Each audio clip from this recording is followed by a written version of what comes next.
اولاً تھوڑا سا میں یہ 12ویں شب کے بارے میں عرض کر دوں کہ جیسے ہی میلاد مصطفیٰ صلی اللہ علیہ وسلم کا مہینہ آتا ہے اور مسلمان اس مہینے میں خوشی منا کے اللہ تبارک و تعالیٰ کی بارگاہ میں درجات کی بلندی کا سامان کرنے کا ارادہ کرتے ہیں تو شیطان کو بہت تکلیف ہوتی ہے، اور شیطان نہیں چاہتا کہ مسلمان اپنے نبی سے اظہار محبت کے ذریعے اللہ تعالیٰ کا مزید قرب حاصل کریں، تو سینکڑوں قسم کے وسوسے ہمارے ذہن میں ڈالنے کی کوشش کرتا ہے۔ بھئی خوشی کیوں مناتے ہیں، جھنڈے کیوں لگاتے ہیں، لائٹنگ کیوں کرتے ہیں، جلوس کیوں نکالا جاتا ہے، یہ کہاں سے ثابت ہے؟ کیا نبی کریم صلی اللہ علیہ وسلم نے ایسا کیا؟ کیا اس کا حکم دیا تھا؟ کیا خود صحابہ کرام نے ایسا کیا؟ کبھی کہتے ہیں صحابہ کرام ہم سے بڑھ کے عاشق رسول تھے، بتاؤ اگر کرنا ہوتا تو وہ کرتے، ہم کیوں کریں؟ تو اس طرح جب وہ پیدر پہ کویسچنز آتے ہیں، اور بات وہی ہے جو میں نے پہلے آپ کی خدمت میں عرض کی کہ ہمارے پاس ذہن میں دفاعی مواد تو موجود ہی نہیں ہوتا، وہ دلائل موجود نہیں ہوتے جس کی وجہ سے ہم سامنے والے کو قائل کر سکیں۔ تو بچے اولاً آتے ہیں گھر والوں کے پاس، جب وہاں سے کچھ نہیں ملتا تو وہ جاتے ہیں کسی مسجد وغیرہ میں، بعض اوقات وہاں پہ بھی لفٹ نہیں کرائی جاتی۔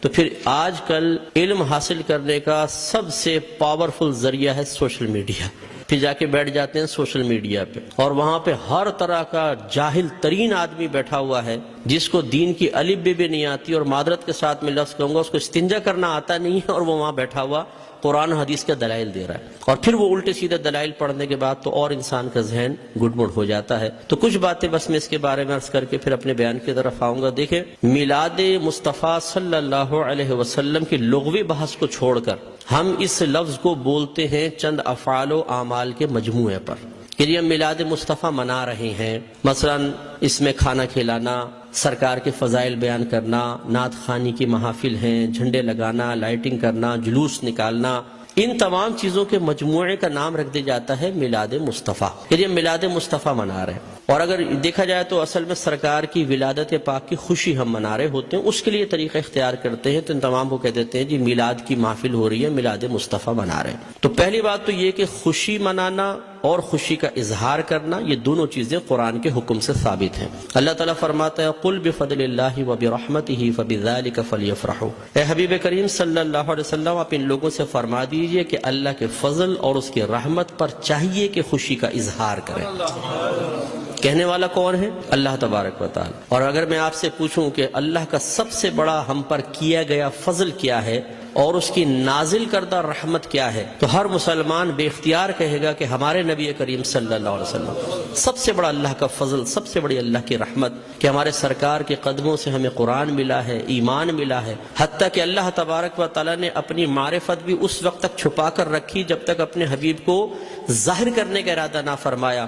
حبیب کو ظاہر کیا اور پھر اپنی معرفت ہم تک پہنچائی، تو ہم نے تو اپنے نبی کے ذریعے سب کچھ پایا، تو آپ سے بڑھ کر فضل اور رحمت اور کیا ہوگا؟ اور خود اللہ تعالیٰ فرما رہا ہے کہ مسلمانوں کو چاہیے، اے حبیب ان سے فرمائیے۔ یقینی سی بات ہے کہ کافر کو تو مکلف نہیں بنایا جا رہا نا، مخاطب مسلمان ہی ہوں گے، کہ مسلمانوں سے کہیے کہ اللہ کے فضل اور اس کی رحمت پر چاہیے کہ خوشی کا اظہار کریں۔ اور دوسری آیت میں فرمایا وَأَمَّا بِنِعْمَةِ رَبِّكَ فَحَدِّثْ، اور اپنے رب کی نعمت کا خوب چرچا کرو۔ حدث تحدیث سے نکلا ہے۔ تحدیث کا مطلب ہوتا ہے اللہ تعالیٰ کی کسی عطا کردہ نعمت کو کسی کے سامنے ظاہر کرنا، چاہے وہ قول سے ہو، جسے ہم کہتے ہیں جی اللہ کا بڑا فضل ہے بونڈ لگ گیا، اللہ کا بڑا فضل ہے مکان بنا لیا، اللہ کا بڑا فضل ہے میرے بیٹے کی شادی ہو گئی، یہ ہم نعمت کا اعتراف اور اظہار کر رہے ہوتے ہیں۔ اور اسی طریقے سے مختلف اعمال و افعال سے بھی بعض اوقات تحدیث نعمت ہوتی ہے۔ ایک دفعہ ایک صحابی نبی کریم صلی اللہ علیہ وسلم کی خدمت میں آئے، جو پھٹے پرانے سے تھوڑے کپڑے پہنے ہوئے تھے، مفلوق الحال سے تھے، تو سرکار نے فرمایا کہ کیا تمہارے پاس کوئی مال نہیں ہے؟ عرض کیا رسول اللہ صلی اللہ علیہ وسلم الحمدللہ ہر طرح کا مال ہے، مویشی ہیں، دراہم ہیں، دنانیر ہیں، باغات ہیں۔ تو سرکار نے شاید فرمایا پھر اللہ کی نعمت کا اثر آپ پر ظاہر ہونا چاہیے، اپنے آپ کو ایسا نہ رکھو بلکہ ایسے لباس پہنو، ایسی عادات و اطوار رکھو، ایسا طور طریقہ رکھو کہ لوگ جان جائیں کہ اللہ تعالیٰ نے آپ کو نعمتوں سے نوازا ہے۔ تو بتائیے کہ جب میلاد مصطفیٰ صلی اللہ علیہ وسلم آئے تو کیا ہمیں اپنے نبی کی اس طرح خوشی کا اظہار نہیں کرنا چاہیے تاکہ یہ ظاہر ہو کہ اللہ تعالیٰ نے ہمیں اپنے نبی کی سب سے بڑی نعمت سے نوازا ہے؟ جب عام دولت کے لیے سرکار نے فرمایا تمہیں اللہ نے دولت دی ہے، اس کا اثر تم پہ ظاہر ہونا چاہیے، اس نعمت کا اثر ظاہر ہونا چاہیے، تو بتائیے کہ جب میرے سرکار تشریف لائے اس نعمت کا اظہار کیوں نہیں چاہیے؟ تو یہ دونوں چیزیں قرآن سے ثابت ہیں، تو خوشی منانا اور نعمت کا اظہار کرنا۔ جب اللہ تعالیٰ نے اس کا حکم دے دیا، اجازت دے دی، تو پھر ہر وہ طریقہ اختیار کرنا جائز ہوگا جس کو قرآن اور حدیث نے منع نہیں کیا ہے۔ یہ اچھی طرح اصول یاد رکھیے، کسی چیز کے جائز قرار دینے کے لیے دلیل نہیں چاہیے ہوتی، کسی چیز کو ناجائز قرار دینے کے لیے دلیل درکار ہے۔ مثال کے طور پر میں آپ سب سے پوچھتا ہوں، جو آپ نے ٹوپیاں پہن رکھی ہیں جائز ہے کہ ناجائز بتائیں؟ بولیں، لائیں ثابت کریں قرآن و حدیث، حدث ثابت کریں کہ ایسی ہری پٹی نیچے اور اوپر سفید ہو، قرآن حدیث سے ثابت کریں۔ کر سکتے ہیں آپ؟ تو آپ کہیں گے بھی قرآن و حدیث سے اگر میں ثابت نہیں کر سکتا تم یہ بتاؤ کہ یہ جائز ہے ناجائز؟ اگر کہتے ہو ناجائز تم ثابت کر دو، میں نہیں پہنوں گا۔ اس طرح آپ نے چشمے پہنے ہوئے ہیں، آپ اس وقت رات کے تقریباً 9:30 بجے یہاں بیٹھ کر بیان سن رہے ہیں، لائٹنگ ہوئی ہے، یہ پکی چھت کے نیچے آپ بیٹھے ہوئے ہیں، میں مائک پہ بیان کر رہا ہوں، آپ اس کو سن رہے ہیں اسپیکر کے ذریعے، تو کیا یہ سب قرآن و حدیث سے ثابت ہے؟ یقینی سی بات ہے کہ نہیں۔ لیکن کیا یہ منع ہے؟ جب منع نہیں ہے تو پھر جائز ہے۔ یہ پہلا اصول یاد رکھیے گا۔ تو اگر کوئی آپ سے کہتا ہے کہ میلاد مصطفیٰ جائز ہے، آپ کہیں بالکل جائز ہے، وہ کہے قرآن و حدیث سے ثابت کرو، آپ کہیں کہ چلو میں بعد میں بولتا ہوں، پہلے تم یہ بتاؤ کہ ناجائز ہے، یس تو تم ثابت کرو۔ کوئی ایک آیت لا کر ایسی بتائیں، کوئی حدیث جس میں اللہ یا رسول نے فرمایا ہو کہ میلاد مصطفیٰ نہ مناؤ، اور جب اللہ تعالیٰ اس کے رسول منع نہ کر رہے ہوں تو پھر آپ اور میں کون ہوتے ہیں منع کرنے والے؟ بعض کہتے ہیں کہ جی سرکار نے ایسا نہیں کیا، صحابہ کرام نے نہیں کیا، نہ اس کا حکم دیا۔ یاد رکھیں یہ بھی کوئی قاعدہ ضابطہ نہیں ہے کہ اللہ کے نبی حکم دیں تو ہم کریں، حکم نہ ہو تو نہیں کر سکتے۔ صحابہ کرام کریں تو ہم کر سکتے ہیں، صحابہ کرام حکم دیں تو ہم کر سکتے ہیں، ورنہ نہیں کر سکتے۔ یہ کوئی ضابطہ قاعدہ نہیں ہے۔ اصل چیز وہی ہے جو میں نے آپ کو بتائی کہ اگر اللہ تعالیٰ اس کے رسول نے منع کیا ہے تو منع ہوگا، اور اگر منع نہیں کیا تو بالکل جائز ہوگا۔ اب میں اس کی آپ کو تھوڑی سی مثالیں بتاتا ہوں۔ دیکھیں آپ کی مسجدوں پہ گنبد اور مینار بنتے نہیں بنتے؟ آپ پوچھیں، کویسچن کریں، ہر مکتب فکر کی عبادت گاہ کے اوپر گنبد اور مینار ہے، کیا اللہ کے نبی نے اس کا حکم دیا تھا؟ صحابہ کرام نے حکم دیا؟ یا اللہ کے نبی نے بنائے یا صحابہ نے بنائے؟ نہیں، یہ بہت بعد کی ایجادات اور ہر مسجد کے اوپر ہیں۔ یہ کیسے بدعت اور ناجائز کیوں نہیں ہو جاتے؟ قرآن پاک پہ زبر زیر پیش سرکار کے دور میں نہیں تھا، نہ صحابہ کے دور میں، بہت بعد میں لگے ہیں۔ 6 کلمے سرکار کے دور میں باقاعدہ اس طرح مرتب شدہ نہیں تھے، یہ بعد میں ہے۔ ایمان مفصل، ایمان مجمل پہلے نہیں تھی، یہ بعد میں ہے۔ اور اگر سرکار کے ہی دور کو لے لیں، سرکار نے قرآن کو مجتمع نہیں کیا تھا، صدیق اکبر کے دور میں ہوا ہے۔ سرکار کے دور میں، صدیق اکبر کے دور میں تراویح 20 رکعت ایک امام کے پیچھے نہیں ہوتی تھی، عمر فاروق رضی اللہ تعالیٰ عنہ نے کی ہے۔ اور ان پہلے 3 ادوار میں جمعے کی صرف ایک اذان ہوتی تھی جو اذان ثانی کہلاتی ہے۔ پہلی اذان حضرت عثمان غنی رضی اللہ تعالیٰ عنہ نے ایجاد فرمائی ہے۔ یہ ایک بازار تھا، وہاں پر ایک مقام زورہ تھا، جب مدینے میں وسعت پیدا ہوئی، اذان ہوتی تھی، دور تک آواز نہ پہنچ پاتی تھی، لوگوں تک اعلان نہ پہنچ پاتا تو آنے میں دیر ہو جاتی تھی، تو پھر آپ نے فرمایا کہ ہم ایک اذان اور شروع کریں گے جو اصل اذان سے، جو دوسری اذان ہے اس سے آدھے پونے گھنٹے پہلے بازار کے پاس ہوگی، تاکہ لوگ ہوشیار ہو جائیں اور جمعے کی تیاری کر سکیں۔ ہر مکتبہ فکر جو جمعہ پڑھتا ہے وہ پہلی اور دوسری دونوں اذانیں دیتا ہے۔ وہاں یہ کویسچن کیوں نہیں پیدا ہوتا کہ جب اللہ کے نبی نے نہیں کیا تو پھر حضرت عثمان غنی نے کیسے کر لیا؟ اس کا مطلب ہے جب ضرورت پیش آتی ہے تو یہ اللہ کے نبی کی تعلیم ہے، خود صحابہ کرام نے ہمیں تعلیم دی ہے کہ آپ کسی بھی ایسی چیز کو شروع کر سکتے ہیں کہ جس کو اللہ تعالیٰ اس کے رسول نے منع نہیں کیا ہے۔ اسی طرح مدارس کا قیام آپ دیکھ لیں، ان میں سلیبس ہم نے رکھا ہوا ہے۔ اور اسی طرح میں آخری بات بس یہ مثال دیتا ہوں، ہر مسجد میں جماعت کے کچھ اوقات مقرر ہوتے ہیں، فجر اتنے بجے، ظہر اتنے بجے، عصر، مغرب، عشاء۔ کیا نبی کریم صلی اللہ علیہ وسلم نے حکم دیا تھا کہ اس وقت جماعت کرو؟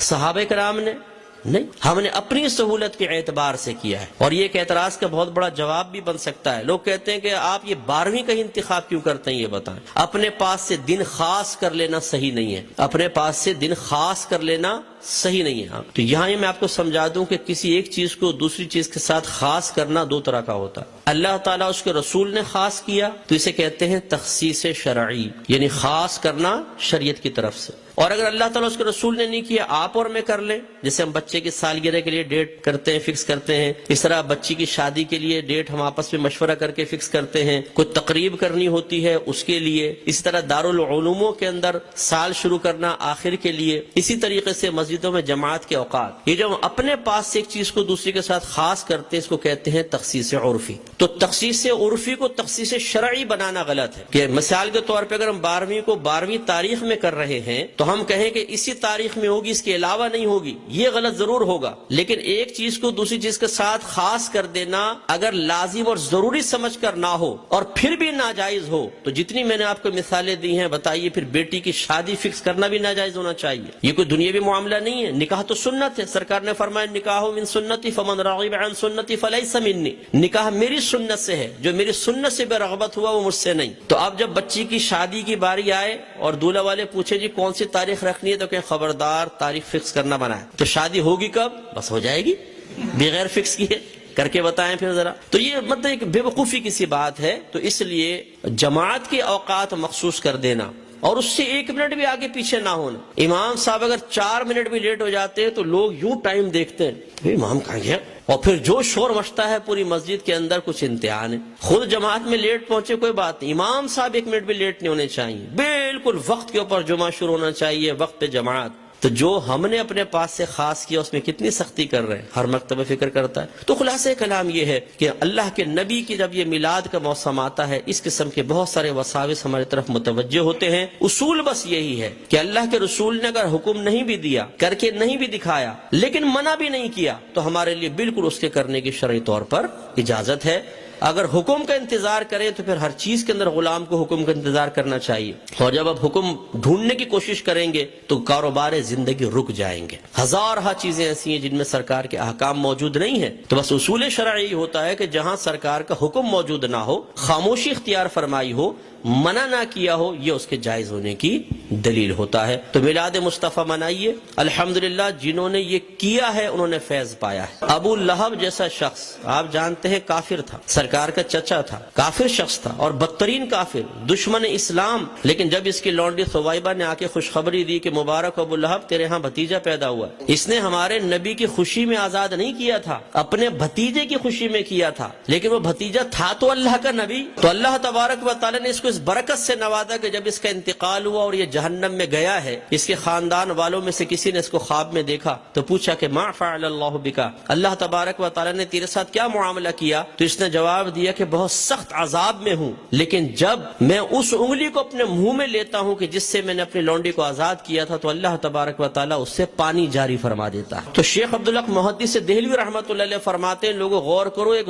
دشمن تو ہمارے نبی کی خوشی منا کر جہنم میں راحت پائے، تو پھر ہم اگر اپنے حبیب کا میلاد منائیں، ان کی خوشی منائیں، تو کتنی راحت پائیں گے۔ اور جب میرے سرکار صلی اللہ علیہ وسلم پیدا ہوئے تو خوشی تو اللہ نے بھی اس کا اظہار فرمایا، خوشی کا اظہار فرمایا، انعامات دیے، مبارکبادیں ہوئیں۔ آپ تاریخ اٹھا کے پڑھیں، جب میرے آقا صلی اللہ علیہ وسلم کی ولادت ہوئی، ہر پرندے اور ہر جانور نے ایک دوسرے کو مبارکباد دی ہے کہ ہمارے نبی پیدا ہو گئے۔ فرشتے ایک دوسرے کو مبارکباد دے رہے تھے، حدیثوں کے اندر موجود ہے، فرشتے مبارکباد دے رہے تھے۔ اور اس زمانے میں جتنی حاملہ عورتیں تھیں، اللہ تبارک و تعالی نے سب کو بیٹوں سے نوازا، اور وہ قحط سالی کا دور تھا، لیکن جب میرے آقا صلی اللہ علیہ وسلم پیدا ہوئے تو عرب کہتے ہیں کہ اتنی فصلیں ہوئیں، اتنا چارہ ہوا، اور ہمارے اونٹ چارہ کھا کھا کے اتنے موٹے ہو گئے کہ ہمیں خوف ہوا کہ شاید یہ چربی کی شدت سے پٹ پڑیں گے، اتنا اللہ نے نعمتوں سے نوازا ہے۔ تو خلاصہ کلام یہ ہے کہ میرے آقا صلی اللہ علیہ وسلم کی میلاد مصطفیٰ منانا یہ بہت بڑی سعادت کی بات ہے۔ وسوسوں سے قطع نظر خوشی کے ساتھ میلاد مصطفیٰ منائیں، انشاءاللہ برکت حاصل ہوگی۔